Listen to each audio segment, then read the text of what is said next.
It started with a confession I wasn't ready for.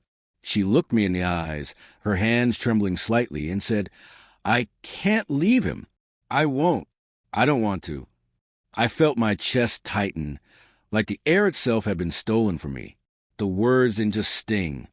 They shattered something inside me I didn't know was so fragile. For months, I had loved her quietly, hoping, believing that maybe we could be something real. And now, in a single sentence, all that hope crumbled. At first, I tried to convince myself I had misheard. Maybe she was angry.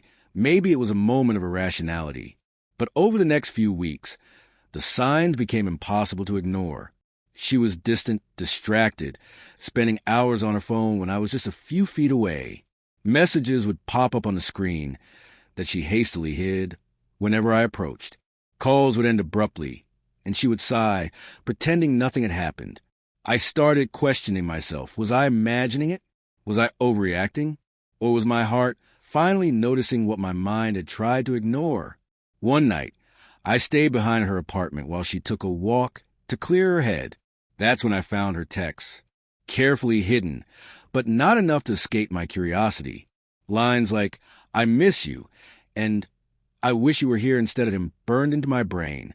My hands shook. I read them again and again. My love for her felt like it had been quietly watched, measured against someone else, and found wanting. I didn't confront her immediately. I wanted to think. I wanted to understand why the person I loved most could be so honest and yet so cruel. Every memory we had together, the lazy Sundays, the quiet dinners, the laughter we shared, was suddenly tinged with sharp, bitter edge. Had she ever really been with me, or had I only ever been a placeholder until she returned to him? Then came the day I made my choice. I invited her over, knowing she expected tension, anger, maybe even tears. Instead, I was calm.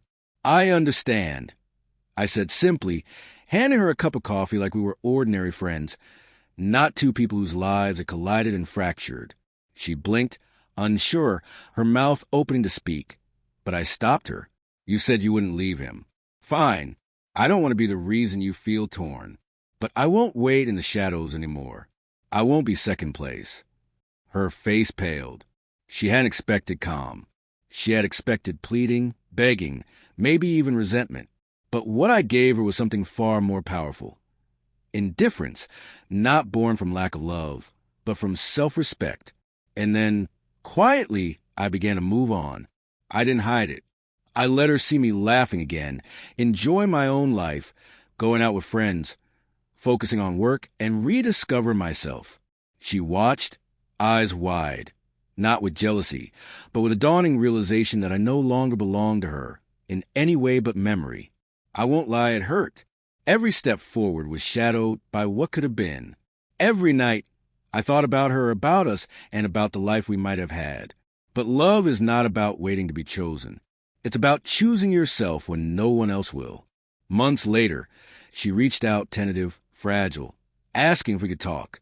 I listened, and for the first time, I heard her truth, guilt, regret, a wish that she had made a different choice. I didn't answer. I didn't need to. My life had moved on, and so had my heart. I learned something invaluable from her betrayal. Love is not a cage, and devotion should never be a chain. Respect, for oneself and from others, is the foundation of any real connection. And when someone cannot see your worth, the bravest, most powerful thing you can do is walk away.